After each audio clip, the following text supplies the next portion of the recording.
Le Club DV et Speed Action vous présentent le Studio DV. Mesdames, Mesdemoiselles, Messieurs, bonjour. On est ravis de vous retrouver avec mon comparse Jean-Paul Piron qui a fait de la route, figurez-vous, pour nous rejoindre. Nous sommes à Stavelot et on remercie l'équipe de Spa Racing de nous accueillir dans ces établissements avec un décor. Jean-Paul, quand vous venez en pays 04, 087 en l'occurrence ici, vous voyez qu'on ne fait pas les choses à moitié. Je suis ravi d'être là et je me propose d'ailleurs d'être très discret parce que comme on va se tutoyer, hein, comme tu joues à domicile, je vais te laisser la main.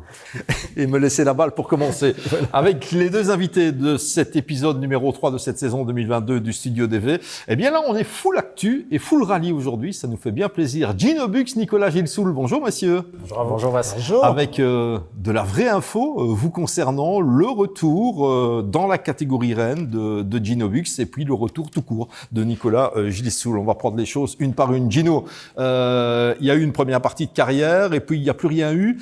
Et depuis quelques saisons, on sent que l'envie était là, il y a le retour et il y a un personnage central, on peut en parler directement, c'est Steven Spitals. Il vous remet, c'est votre pote, il est néerlandophone, donc c'est un vrai duo belge. Il vous remet le pied à l'étrier, il vous redonne envie. Ouais, c'est clair, ça s'est passé en 2017 sur un circuit. J'étais là à lui donner 2-3 petits conseils parce qu'il est aussi actif en Fun Cup. Il m'a dit, tiens, tu me parles de rallye, et si on en faisait un jour?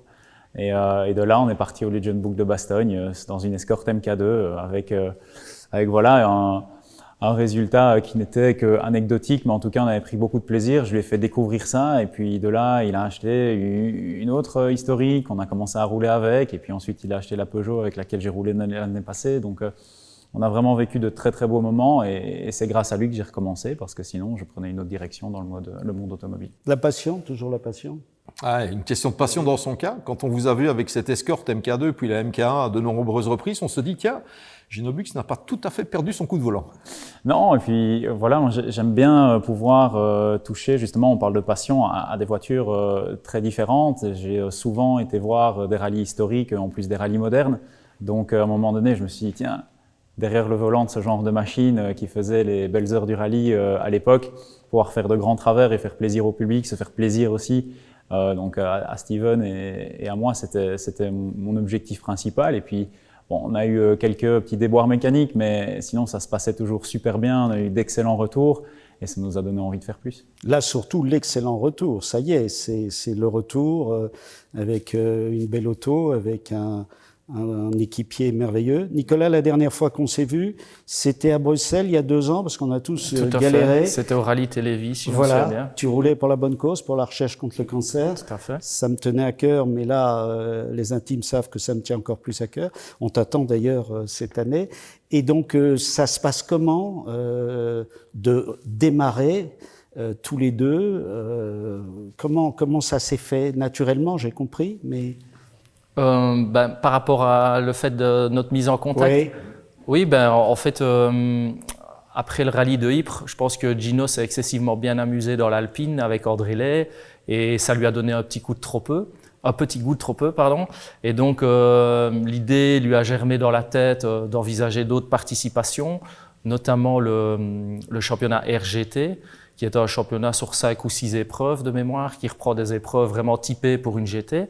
Par contre, d'un point de vue professionnel, je pense qu'il y avait 2 clashs de dates, donc c'était un peu compliqué de tout assembler au niveau calendrier. Donc, il s'est rabattu sur un deuxième choix, une deuxième option, on va dire, qui était participer au championnat de Belgique, qui sur le papier est un peu moins sexy, on va dire, des épreuves en Belgique que des belles épreuves européennes. Maintenant, on a vu qu'il y a une bagarre très intense en championnat de Belgique. Les 4-5 premiers se tirent la bourre de manière incroyable. Je pense que notre championnat, il est suivi un peu partout en Europe avec beaucoup d'intérêt. Donc, venir s'y greffer, l'intégrer, ce sera pas du tout cuit. Et je pense que ce sera une formation idéale pour la suite. Alors, on est avec le champion de la Stellantis Motorsport Rally Cup Belux, Gino. C'était une chouette saison qui avait mal débuté et après vous alignez que des victoires. Une fois qu'on a ce titre en Stellantis, est-ce que c'est entre guillemets facile, rien n'est facile en 2022, mais est-ce que c'est facile de vendre un programme avec une Rallye 2, voiture de référence, Skoda Fabia en l'occurrence, et un programme qui plus est complet? Sincèrement, le titre a changé beaucoup de choses par rapport à avant, parce qu'en plus d'une participation au Rallye du Mont Blanc qui avait été très fructueuse pour moi, avec une deuxième place derrière Franceschi, qui est une référence en France, qui a développé la voiture, qui avait fait ce rallye déjà 4 ou 5 fois de mémoire. On ne s'est pas réinventé l'école de montagne non plus, donc les spéciales sont souvent identiques. Ça m'avait donné envie de faire ce championnat. Et puis on n'a pas gagné à l'élimination, hein. C'est-à-dire qu'on a vraiment eu cette malchance au premier rallye avec une casse mécanique après 2 km. Comme tu l'as dit, Vincent, le premier réflexe, c'est de se dire, est-ce que ça vaut la peine de continuer la saison? On était vraiment à un moment donné un moment charnière, et puis on s'est dit, bon, prenons-les un par un et gagnons-les un par un, parce que c'est le seul scénario qui pouvait fonctionner pour être champion. C'est ce qu'on a fait, on l'a chaque fois fait avec la manière. Donc c'est déjà c'est storytelling, comme on dit, c'est-à-dire qu'on peut aller voir des partenaires, expliquer ça, dire voilà, c'est la première fois qu'on fait ce championnat, voilà, c'est une voiture qui est nouvelle pour quasi tout le monde, et on a réussi à se démarquer. Ça faisait quand même quelques années que moi et mon meilleur ami John Martic, qui m'aide beaucoup dans la recherche de partenaires, qui lui aussi est actif avec moi au quotidien dans le côté professionnel. On a réussi à aller trouver des personnes, expliquer cette histoire et se dire voilà, ce serait quand même bien, après toutes ces années, on a déjà assez de retard sur les autres qui ont pris de l'expérience avec les Rallye 2, comme on les appelle, mais les anciennement appelées voitures R5. On a envie d'en être et de le faire correctement. Donc, on a eu le choix d'une équipe, donc SXM, qui est la structure de Fred Mikloth et de Jourdan Serderidis. On avait discuté avec d'autres équipes aussi, mais on a senti chez eux une envie qui était folle de pouvoir voilà, se joindre à nous et mener ce projet à bien, où ils nous aident beaucoup aussi. Donc ça, plus le fait que Nicolas me rejoigne dans l'aventure, j'imagine. Voilà, ça a été tout un package global, plus un vrai championnat, 10 courses, ce qui est énorme. Ça nous a vraiment aidé à Au niveau à trouver des pression, partenaires. avoir Nicolas à ta droite, non, pas trop. Tu leur as pas dit qu'on se partageait le volant, en fait. T'as pas encore dit ça? Non, mais ça, c'est pour l'émission 2. Tu dois pas, On peut pas tout dévoiler. On peut pas tout dévoiler. Non, mais la pression, disons que j'ai toujours vécu avec moi en sport auto, déjà à l'époque du RACB National Team. C'est quelque chose qui fait partie de mon quotidien quand j'arrive sur un week-end de course ou un rallye. Maintenant, j'essaye de la transformer en pression positive, surtout qu'ici, je n'ai plus vraiment une fédération derrière moi. J'ai plutôt une équipe qui est ultra motivée, qui a envie de bien faire les choses. Nico aussi, moi aussi, les partenaires, et on est tous vraiment dans la compréhension de vers où on va et combien de temps ça va nous prendre. On est tous bien conscients qu'au premier rallye, on ne pourra pas aller jouer avec les 3 premiers qui ont mis 2, 3, voire 4 saisons à pouvoir jouer la tête avec ce genre de voiture. Plus de maturité aussi, tu le sens? Oui, c'est clair que… Et puis avoir à ta droite Nicolas, c'est sûr qu'aussi ça amène une expérience, oui, voilà. une expérience et une expertise qui, moi, va m'aider beaucoup et qui me permet d'aborder les rallyes de manière beaucoup plus sereine. Nicolas, lorsqu'on apprend que ce sera vous dans le baquet de droite, j'ai eu la chance de l'apprendre un peu avant la présentation officielle ici dans les installations de Spa Racing. Vous nous avez dit une chose lors de cette présentation, c'est il fallait que ce soit un projet qui fasse sens pour moi. Vous avez reçu, j'imagine, des propositions pour aller encore faire du championnat du monde, WRC2, etc., etc. C'est quoi qui fait sens dans un programme uniquement axé sur le national? Quand je dis de sens, oui, j'ai eu différents contacts avec différents pilotes, que ce soit en WRC ou WRC2, pardon. Maintenant, c'est très compliqué parce que ça prend énormément de temps et du temps, à un moment donné, c'est de l'argent et tout le monde court après l'argent. Donc, à un moment donné, c'était pas réaliste, on n'est pas arrivé à concrétiser avec ces différents contacts. Donc ici, le défi que j'ai décidé de relever avec Gino, il est quelque part plus compact en termes de temps, et beaucoup plus facilement conciliable avec une vie normale et pas une vie de globetrotter ou en WRC, une saison complète. J'étais 175 jours sur l'année en déplacement. Donc à l'étranger, plus je vais dire la préparation physique à la maison, la préparation administrative des rallyes, ça reste un métier de passionné, on ne regarde pas ses heures. Moi j'ai toujours fait les choses, j'ai qu'une manière de faire les choses, je les fais comme je pense que je dois les faire. À 17h, j'ai pas ma main qui s'ouvre et mon crayon qui tombe sur la table. Non, c'est 22h, c'est 22h, c'est 1h du matin, c'est 1h du matin. L'important, c'est d'aller se coucher serein et d'être certain qu'on soit bien préparé.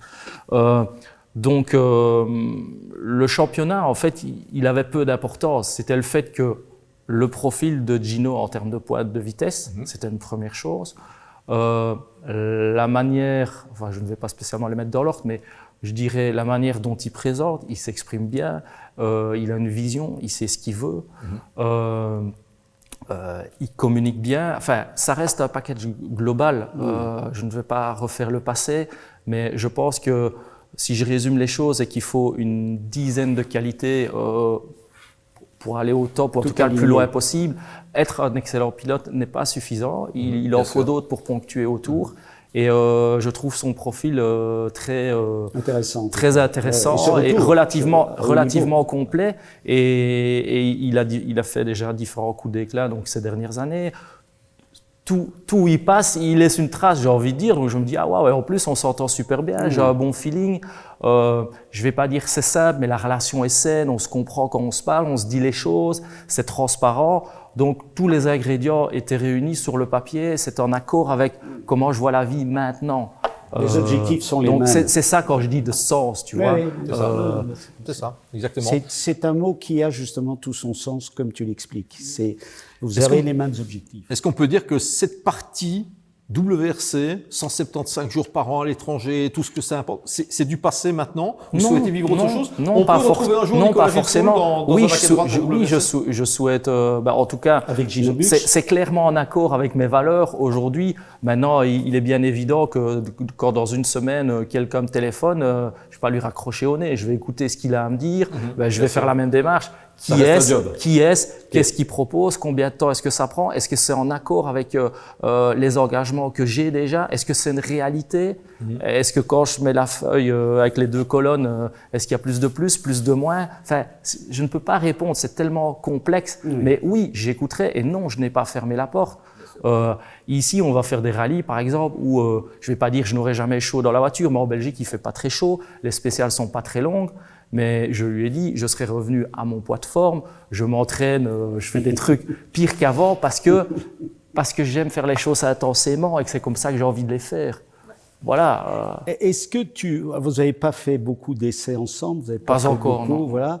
Est-ce que tu penses que tu vas devoir revoir toutes tes façons de noter ton parcours? Est-ce que on a fait une petite session de simulation ensemble pour découvrir son système. Et c'est un autre lexique. Donc moi j'ai le nez bouché toute l'année, on l'entend.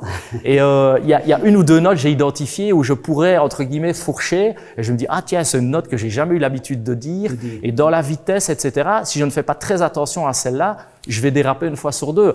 C'est marrant de se rendre compte de ça à 40 ans. Mais donc c'est bien de l'identifier avant, de se préparer. De manière à lui offrir, je veux dire, le meilleur service, on va dire ça comme ça. Et moi, ça ne me fera pas plaisir non plus de patiner dans la choucroute sur une note que j'ai pas eu l'habitude de dire. Donc voilà.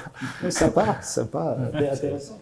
Exactement. Dans le cadre de ce programme, ce qui est sûr, c'est que les projecteurs vont être braqués sur vous parce qu'il y a la présence de Nicolas aux côtés de Gino, bien sûr. Je vais poser la question à Gino au sujet de Nicolas et au sujet des copilotes en général. C'est vrai qu'on a tendance à dire Fernemont est leader devant Munster et Demi-Vius, etc. Et puis on parle peu de ces copilotes, mais un pilote sans le copilote, il ne sait pas aller vite, c'est clair. C'est impossible.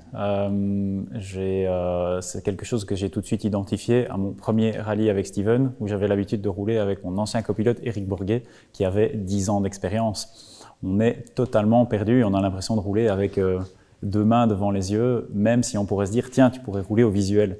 Mais on a tellement l'habitude et développé cette habitude d'ingurgiter toutes ces informations et de se tracer une image mentale du virage comme il est décrit dans les notes, comme on a fait en reconnaissance, c'est pour moi impossible. Et alors, quand on se dirige vraiment à un copilote de qualité, C'est certain qu'il y a une confiance aveugle en lui, tout arrive pile au bon moment, etc., avec la bonne diction, etc., plus l'organisation de tout ce qu'il y a autour. C'est certain que ça facilite clairement la vie et ça permet de se concentrer, mais à 200% sur son pilotage. Maintenant, si je peux me permettre un petit commentaire additionnel, il faudra quand même rapidement que ça change parce que dans un équipage, l'ambassadeur de l'équipage, c'est le pilote. Donc c'est vrai que de par mon parcours ici précédemment dans ma carrière, oui, j'ai fait des choses très sympas et beaucoup de gens me connaissent. Maintenant, Gino va rapidement prendre le lead par rapport à notre équipage et ce sera vers lui qu'il faudra principalement aller se tourner parce que moi je serai occupé, je serai dans la course. Bien sûr. Et ce ne sera pas mon rôle. Mais je pense que pour vos partenaires en l'occurrence, cette annonce, ce début de saison, la présence de Nico, c'est que du bonus, bien évidemment, parce que vous passerez pas inaperçu. Après, pour moi, j'ai toujours considéré le rallye et l'équipage qui participe au rallye comme un binôme. Je n'ai jamais eu cette vision de je suis le pilote et puis il y a le copilote entre parenthèses. Pour prendre un exemple qui est assez flagrant, même Steven, qui n'avait jamais fait de copilotage avant, et je l'ai toujours inclus et pour moi, le pilote en rallye ne peut pas exister sans le copilote. Donc c'est clair qu'on est un équipage et c'est un équipage à sa juste valeur qu'il faudra suivre. C'est bien, c'est une belle vision des choses. C'est la mienne en tout cas. Oui, mais voilà. elle est belle. Nicolas, toi, je ne sais pas si tu connais Isabelle Galmiche. Là, je connais bien, oui. Ouais, c'est impressionnant. Pour moi, je suis très profane en rallye. Enfin, profane, peut-être pas le terme, mais je suis en tout cas un passionné. J'avais vu qu'elle avait fait quelques rallyes en France, même quelques saisons. Mais c'est quand même impressionnant aussi. Toi, en tant qu'équipier, tu vis ça comment? Oui, mais en fait, je connais bien Isabelle parce qu'il y a une quinzaine d'années, je veux dire à mes débuts, j'ai eu l'occasion de faire quelques rallyes au championnat de France, notamment avec un pilote corse, Jean-Mathieu Léandry. Et donc, on s'est côtoyés. Elle avait déjà beaucoup d'expérience à l'époque. C'est une vraie passionnée. Elle doit rouler depuis 20 à 25 ans. Oui, elle n'a pas l'air toute jeune. Ça engage que vous, mon cher Jean-Paul. Voilà. J'ai beaucoup d'amis. Elle a l'air d'avoir beaucoup d'expérience. Elle a l'air d'avoir beaucoup d'expérience, effectivement. Et à côté de son expérience en championnat de France, donc il faut savoir que son compagnon ou son mari, je ne sais pas si son mari, est un très bon ami à Sébastien Loeb. Il fait partie un peu de sa garde rapprochée. Et donc Isabelle a toujours été sa copilote réserve. Donc ça veut dire que régulièrement pendant l'année, déjà à l'époque Citroën, elle faisait des séances d'essai à la place de Daniel Helena, de manière justement, mais très peu de gens le savent, à ce que en cas de pépin, Daniel se blesse, Daniel n'est pas dispo, il y a quelqu'un qui au pied levé a quand même des notions, connaît le système, connaît l'homme, etc. Donc je pense que c'est naturellement que l'aventure s'est lancée entre eux. Maintenant, pour toi, c'était pas une surprise pour des amateurs comme moi, même avisés, ça l'était. J'étais pas étonné, mais en tout cas, c'est pas du tout une inconnue parce que d'un côté, c'est très très bien le résultat qu'ils ont fait et qu'elle l'a fait. Par contre, il faudrait pas non plus que dans la tête des gens, le fait qu'elle soit entre guillemets peu connue, se disent que c'est accessible à tout le monde parce que je peux vous confirmer, j'invite tout le monde à tenter de se mettre dans une rallye 1 à côté et d'annoncer les notes avant les virages. Ça va pas durer très longtemps. Donc, il faut que ça soit bien perçu. Les caméras embarquées, on voit quand elle n'est pas tout à fait dans son roadbook, dans les notes. Elle a dû se caler un petit peu au début, mais il faut bien se rendre compte que le rallye Monte-Carlo est déjà un rallye de montagne, donc où il y a énormément de choses à dire. Le fait d'avoir les corrections des ouvreurs avec les détails sur la route, ça ajoute encore du vocabulaire. Donc, elle s'est aventurée sur le rallye le plus compliqué pour commencer et elle s'en sort plus qu'avec les honneurs. Ça fait une belle histoire, absolument géniale. L'histoire de la prof de maths qui devient copilote de Sébastien Loeb et qui remporte le rallye de Monte-Carlo, c'est juste magique. Il y a un background là derrière. Et qui revient du Dakar et qui... Exactement. Voilà, Sacré personnage, hein, messieurs. Après, Seb, c'est un être exceptionnel, voilà. C'est un sportif exceptionnel. Oui. Et puis, ça faisait, je pense, presque une vingtaine d'années qu'une copilote n'avait plus remporté, je pense, le rallye du Monte-Carlo. Je crois que c'était Fabrizia Pons avec la Subaru. Michel Mouton, effectivement. Donc, je pense que c'était pas mal. Nico, quand on aborde ce genre de saison, et Gino d'ailleurs, la concurrence, elle est là. On va revenir au championnat de Belgique, considéré comme le meilleur championnat championnat national en Europe. On voit Guylain Demivius, on voit Grégoire Munster, on voit Adrien Fernémont qui se battent au 10e de seconde de spécial en spécial. Ces spéciales, ils les connaissent depuis un petit temps, eux déjà. Ils ont du roulage avec des rallyes 2. Ce que vous n'avez pas nécessairement, vous partez avec quelles ambitions finalement? La première ambition, c'est de se dire qu'on a besoin de kilomètres avec cette voiture, et d'autant plus que tous les rallyes sont vraiment très différents en termes de profil. Il y en a certains que j'ai déjà fait, mais avec des voitures moins performantes, donc qui permettent moins aussi. Donc le premier objectif, ça va être de savoir, en tout cas pour moi, derrière le volant, jusqu'où je peux aller. Et grâce à l'expérience de Nico à côté, peut-être où moi, à un moment donné, quand je serai en train de rouler avec la voiture, je me dirais, tiens, là ça marche. En fait, ça peut marcher encore plus fort, simplement parce que le repère est tellement loin par rapport à ce que je connais en termes de voitures en rallye, qu'il va me falloir justement des ajustements. Maintenant, voilà, c'est certain qu'on n'a pas envie de traîner et d'attendre des dizaines et des dizaines de rallyes avant de commencer à jouer avec eux. Pour certains, j'ai eu l'occasion de me mesurer à eux dans des catégories inférieures, et je faisais pas moins bien, si pas mieux. Donc, donc je ne vois pas pourquoi, si à terme, je n'y arriverai pas. Maintenant, la grande inconnue, c'est de se demander quand est-ce que je vais y arriver. Et ça, pour ça, on va travailler tous les deux très dur, histoire que ça arrive le plus vite possible. Vous le disiez, Nicolas, des spéciales plus courtes en Belgique par rapport à ce qu'on connaît au niveau international, au niveau mondial notamment. Ce qui veut dire que ces pilotes ont tendance peut-être à les connaître quasiment par cœur, celles qui sont reconduites en tout cas sur certains rallyes. C'est un handicap pour vous? Vous le voyez comment ou pas? Effectivement, oui, l'expérience est prépondérante. Quand je dis expérience, je parle de connaissance des terrains. On faisait un petit calcul, on parlait notamment de Chris Prinsen, et je me rappelle, j'allais le voir en reconnaissance des boucles de Spa qui étaient enneigées. J'avais une quinzaine d'années, 15-16 ans, on le suivait de spécial en spécial, il reconnaissait avec un mulet, robe de phare, à ressauter, les pneus racing, clous et tout.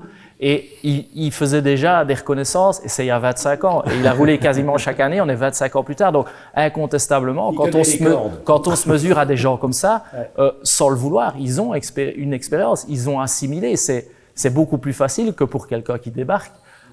J'ai vécu la même chose quand je faisais le Monte Carlo avec Chine. Il m'avait vraiment impressionné, à 73, 74 ans à l'époque, dans le col de la Madone, etc. Et il me dit, Nicolas, je suis passé plus de 100 fois dans ma vie ici avec les reconnaissances et les rallyes. À vélo. Et c'est vrai que, et à vélo. Et c'est vrai que lorsqu'on fait un petit calcul, tout est préparation, tout est connaissance. Donc voilà, j'ai une vague idée de ce qu'il faut mettre en place. Je sais très bien que le succès, c'est avec la préparation en amont, que c'est en analysant vraiment tout, je veux dire, en ne laissant rien au hasard, principalement sur la voiture, sur les parcours, avoir l'occasion de faire une séance d'essai sur une route la plus représentative, dans les conditions les plus similaires possibles. Tout ça, ce sont des petits détails. On peut aller faire 3 jours sur une route qui n'a rien à voir, on ne va rien apprendre. Tellement il faut vraiment façonner les détails. Donc voilà, pour le moment, on met pas mal d'énergie les soirées là, parce qu'il y a tout aussi à mettre en place, à créer. C'est une autre approche, le fait d'avoir évolué dans une structure officielle où il y a tout un harem autour de vous, toute une garde rapprochée. Ici, c'est de nouveau devoir tout faire soi-même, et c'est très gai. Je retrouve ce plaisir de mes débuts, etc.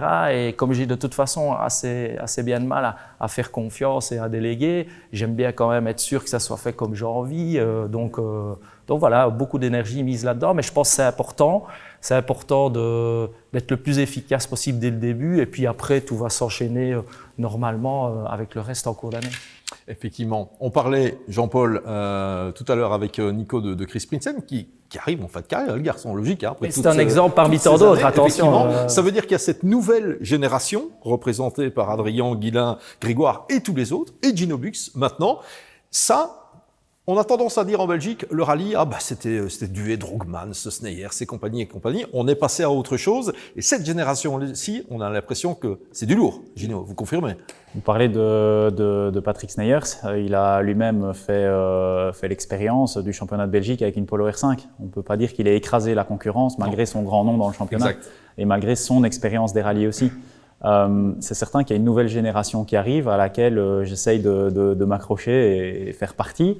Mais on est dans une génération un petit peu différente. C'est-à-dire que l'expérience des rallyes est primordiale, mais aujourd'hui on ne peut plus se permettre d'aller, comme à l'époque, 3 semaines en reconnaissance, 2 semaines en reconnaissance avec des voitures qui sont très proches de la voiture de course et de savoir exactement comment est-ce qu'on passe dans tel virage, etc. Je pense que là, sans avoir l'expérience du parcours, ces 2 semaines-là pouvaient combler justement le fait de ne peut-être pas avoir fait un rallye 10 fois. Ça compensait, probablement. Maintenant, on travaille beaucoup avec des caméras embarquées, etc. Et on reprend ces images des années précédentes. En plus. En plus. C'est vrai que ça, c'est une vraie problématique du championnat. Mais en tout cas, c'est un outil de travail qui est ultra important. Outil que je n'ai pas pour le moment parce que oui, j'ai fait certains rallyes, pas tous, avec des voitures qui n'ont rien à voir. Ouais. Donc, il va vraiment falloir que je puisse aussi, moi, trouver ces points de repère que je n'ai pas pour le moment et que les autres ont. Donc, c'est un désavantage. Mais on va essayer de compenser d'une autre manière. Oui, moi, personnellement, je ne suis pas inquiet. On est content de les voir. C'est moins que l'on peut se dire. Et c'est un très bel équipage. C'est une très bonne auto, je pense. Tu l'as prise en main? Pas encore. On va bientôt rouler avec. Non, tout est nouveau, mais je fais 200% confiance à l'équipe. Aujourd'hui, SXM a un programme à l'année. Ils savent qu'ils vont faire 10 rallyes. Donc, on a les personnes qui sont en place pour bien faire les choses. Et je suis certain qu'ils n'auront pas à rougir face à de grosses équipes. On sait d'ailleurs que DG Sport va venir avec pas mal de voitures, par exemple, et donc Stéphane Lefebvre pas mal aussi. De pilotes. Et Stéphane Lefebvre qui va faire le championnat, qui est un vrai candidat. Mais qui est un repère extraordinaire pour vous. Voilà, c'est mieux que... Déjà à l'époque, moi j'avais roulé avec lui en 2014 quand je participais au championnat d'Europe des rallyes. Et cette année-là, il avait gagné le championnat de France, le championnat d'Europe, le championnat du monde. Ensuite, il a évolué en WRC. Citroën n'étant plus impliqué officiellement en WRC, on n'a même plus aucune voiture qui roule. Maintenant, il évolue en R5 sur quelques rallyes, sur quelques championnats. Et ici, il va faire toute la saison, donc ça va être une super référence pour nous. Et ça va justement valoriser peut-être quelques coups d'éclat que nous, on arrivera à faire pendant la saison. Oui, il n'arrive pas en conquérant, hein, Stéphane Lefebvre. On en avait parlé avec lui avant le rallye du Condro déjà 2021. Il dit, oula, la concurrence, elle est rude, tout le monde connaît très bien le parcours, moi un peu moins, même si dans le cas du Condro, il l'a remporté plusieurs fois. Il n'arrive pas, il va pas écraser la concurrence. Et de toute manière, avec ce type de voiture, Jean-Paul, c'est impossible d'écraser, Nico, vous confirmez? Oui, les voitures sont, je dirais, des voitures clients. Donc, quelque part, tout le monde a la même voiture à peu de choses près. Chaque team essaye d'optimiser des tout micro-détails, mais c'est très proche. Donc il y a vraiment que les réglages, par exemple, de suspension ou de choix de pneus qui peuvent faire la différence en fonction des conditions, mais ça reste très proche. Et les différentiels, ce genre de choses aussi, moi, des choses que je vais complètement découvrir de nouveau, parce que ce ne sont pas le genre de choses qu'on règle sur une traction ou sur une propulsion. Donc voilà, plein de paramètres, mais ultra motivé à tout découvrir en tout cas. Allez, on vous souhaite le meilleur. Gino, merci de votre présence. Nico, on vous garde encore quelques instants, parce que Jean-Paul, maintenant, on passe à la phase suivante de l'émission. Oui. C'est Martin. C'est Martin. Mais ce qui me fait plaisir dans leur projet, c'est qu'on pourra dire on était là dès le départ. Ils n'étaient pas encore montés dans la voiture. Non. Ils n'avaient pas encore ajusté leurs notes. Voilà. On n'a plus qu'à les inviter en fin de saison pour dresser le bilan de ce qu'ils ont fait et comptabiliser les victoires. Merci en tout cas, Gino. Merci à vous. On plante le décor avec Martin Bginaro, mon cher Jean-Paul. Tout à fait. Tout à fait. Martin va nous rejoindre. Il va me décoiffer, mais c'est vite fait. Voilà, Martin, c'est à toi. On l'accueille, Martin Bginaro. Alors Martin, je suis venu jusqu'à Stavelot, tu me déçois pas. Quel est le thème aujourd'hui? De quoi vas-tu parler? On va rester dans le rallye parce que, écoute, Radio Rallye a crépité ces derniers temps parce que les échos sont plutôt positifs. C'est encore au conditionnel, mais le Rallye Deep serait à nouveau inscrit au championnat WRC 2022. Il y a déjà des discussions, d'après ce qu'on a entendu, ce serait dans la place. Évidemment, c'est une très bonne nouvelle pour le sport automobile belge, pour le rallye même en général. On connaît bien la popularité du Rallye Deep. Mais voilà, ça n'a pas non plus nécessairement que des points positifs et il y a pas mal de personnes qui regrettent cette mondialisation de l'épreuve dans la Cité des Chats. Et même la venue voilà, des géants du rallye, ça a fait perdre, selon certains, le côté convivial, la proximité, rallye, team, fan qu'il y avait auparavant. Je ne sais pas ce que vous en pensez, je ne sais pas ce que tu en penses Nicolas, toi qui connais bien ce rallye, voilà, parce que c'est une belle épreuve, mais il ne faut pas non plus que ça perde tout son charme. Nico? Personnellement, moi j'en ai rêvé pendant des années quand j'étais plus jeune que nous puissions profiter d'une manche mondiale en Belgique. C'est arrivé l'année passée, malheureusement j'ai pas eu l'occasion d'y prendre part, donc effectivement j'ai un goût de trop peu. Je pense à mon sens qu'il faut pas cracher dans la soupe, c'est extrêmement unique d'avoir une épreuve mondiale dans son pays. Après oui, c'est peut-être que ça procure, disons que ça amène tout le train du WRC, les grandes hospitalités. J'entendais certaines personnes qui disaient ça perd peut-être en convivialité. Ça fait partie de l'évolution des choses. Je crois qu'il faut vivre avec son temps. La discipline, elle évolue.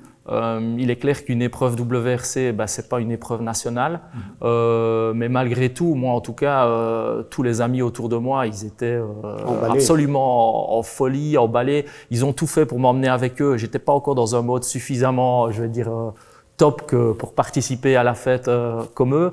Mais moi, je trouve ça génial et je serais ravi qu'on puisse y prendre part avec Gino, comme c'est prévu, je pense, puisque c'est dans le cadre de notre calendrier national. Bien sûr. Et si ça reste bien le cas et si ça se confirme, ce serait vraiment top d'avoir l'occasion d'y prendre part, de faire d'une pierre deux coups. Avec le Skoda, cette Puma hybride, elle doit faire rêver. On n'a pas encore mis nos fesses dans la Skoda. On n'a pas encore mis nos fesses dans une 4 roues motrices. Peut-être que elle a l'air très facile à conduire, la Puma. Peut-être qu'on va faire les choses dans l'ordre et pas sauter les étapes. Je pense qu'il y a un temps pour tout et on verra ça en temps utile. Il y a deux choses par rapport à Ypres de toute manière, Martin. La première, c'est qu'on attendra une édition sans Covid et sans limites sanitaires et limitations surtout sanitaires. Et là, on pourra, je pense, juger de manière définitive. Par contre, d'un point de vue BRC, moi qui ai eu l'occasion de commenter ce Ypres Rally BRC, toutes les spéciales en direct avec les équipes de Chris Courtaigne, clairement, le BRC est un peu le parent pauvre de l'épreuve à ce moment-là. Et le public ne va pas nécessairement pouvoir passer Fernand de Mévius & Co, mais franchement, pouvoir passer Neuville et les autres. Oui, ça c'est clair. Maintenant, vous savez, des Rally 1, en plus cette année hybride, sont vraiment des voitures exceptionnelles. C'est ce qui se fait de mieux. C'est un dragster, une caisse comme ça, quoi. Donc, à un moment donné, c'est sûr qu'une Rally 2, donc anciennement une R5, je vais pas dire ça passe un peu pour une mobilette, mais ça se fait voler la vedette. Il faut pas se voiler la face. Quand on a vu passer 15 Rally 1, comme me disait Jean Caro à l'époque, on va directement à la buvette, boire une bière et manger une saucisse parce que il y a un décalage, ce qui n'enlève en rien la performance des pilotes de Rally 2, mais c'est comme ça, c'est simplement dû à la différence de matériel. C'est ce que tu voulais soulever, Martin? Oui, c'était ça principalement. Je crois que là, Nicolas nous a fait une bonne synthèse. Au-delà du Barnum, qui est une épreuve mondiale et qui est intéressante pour les retombées, pour la presse, c'est vrai que peut-être pour vous, c'est moins évident parce que vous passez un peu plus inaperçu. C'est ça que tu voulais relever. Mais bon, on ne doit pas gâcher ce plaisir. C'est clairement une bonne nouvelle, comme je l'ai dit, voilà, mais il faut, on va dire qu'il y en ait pour tout le monde et que, voilà, pour un tel événement, que les fans soient caressés dans le sens du poil. C'est la moindre des choses. Eh bien, nous caresserons dans le sens du poil. Merci, mon cher Martin. Merci, Nicolas, de votre présence. Et on vous retrouve dès le rallye Van Aspengo d'ici quelques tout petites journées maintenant dans le baquet de droite de cette Skoda. Merci à Gino Bux qui était avec nous. Mon cher Jean-Paul. Et vous revenez à Stavelot pour la prochaine, Jean-Paul? Non, dans 15 jours. Pas pour la prochaine. Prochaine émission, hein? Non, on va faire une fois sur deux. Comme vous voulez, mais on vous accueillera de toute manière ici avec Spa Racing avec plaisir. Je suis probablement, je l'ai dit, le président des 02. Tous mes amis d'ici se marrent, mais moi je tutoie tout de suite les gens. Et vous, ce que j'adore chez toi, vous Vincent, c'est que tu me vous vois, ce respect de l'âge. C'est le respect de l'âge. J'en avais quand même 35 ans plus que moi, mon cher Jean-Paul, donc voilà. Merci bien. On se retrouve à très vite, prochaine. Et très belle saison en tout cas. Merci Martin. Et on parlera de rallye et de circuit dans la prochaine émission du Studio DV. On se réjouit. Merci Jean-Paul. On se réjouit. À très vite les amis. Au revoir. Très vite. Au revoir.